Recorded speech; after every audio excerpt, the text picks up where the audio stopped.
রাজধানীর পূর্বাঞ্চল নতুন শহর প্রকল্পে ক্ষমতার অপব্যবহার ও অনিয়মের মাধ্যমে সরকারি প্লট বরাদ্দ নেওয়ার অভিযোগে করা মামলার রায়ের তারিখ ঘোষণা করা হয়েছে। সাবেক প্রধানমন্ত্রী শেখ হাসিনা, তার বোন শেখ রেহানার মেয়ে টিউলিপ রিজওয়ানা সিদ্দিক এবং আজমিনা সিদ্দিক সহ 18 জন আসামির বিরুদ্ধে আগামী 2 ফেব্রুয়ারি রায় ঘোষণা করবেন আদালত। আজ মঙ্গলবার দুপুরে ঢাকার বিশেষ জজ আদালত 4-এর বিচারক রবিউল আলম যুক্তিতর্ক উপস্থাপন শেষে এই তারিখ নির্ধারণ করেন। দুদকের পাবলিক প্রসিকিউটর জহিরুল ইসলাম জানিয়েছেন, মামলার মোট 31 জন সাক্ষী সাক্ষ্য গ্রহণ করা হয়েছে। আজ মামলার একমাত্র কারাবন্দী আসামি রাজউকের সাবেক সদস্য খুরশিদ আলমকে আদালতে হাজির করা হলেও শেখ হাসিনা সহ অন্যান্য আসামিরা পলাতক রয়েছেন।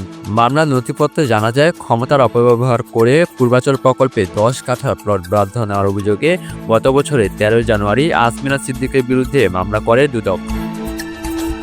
পরবর্তীতে তদন্ত শেষে শেখ হাসিনা, টিউলিপ সিদ্দিক, সাবেক গৃহায়ন ও গণপূর্ত প্রতিমন্ত্রী শরীফ আহমেদ এবং সাবেক সচিব কাজী ওয়াসিউদ্দিন সহ 18 জনের বিরুদ্ধে আদালতে অভিযোগপত্র দাখিল করা হয়। অভিযোগে বলা হয়েছে, রাজুকের শীর্ষ কর্মকর্তা ও গণপূর্ত মন্ত্রণালয়ের উচ্চপদস্থ কর্মকর্তাদের যোগসাজশে আইন লঙ্ঘন করে এই প্লট বরাদ্দ নেওয়া হয়েছিল। মাহমুদ বিন মারুফ, নিউজ ডেস্ক, সকালবেলা।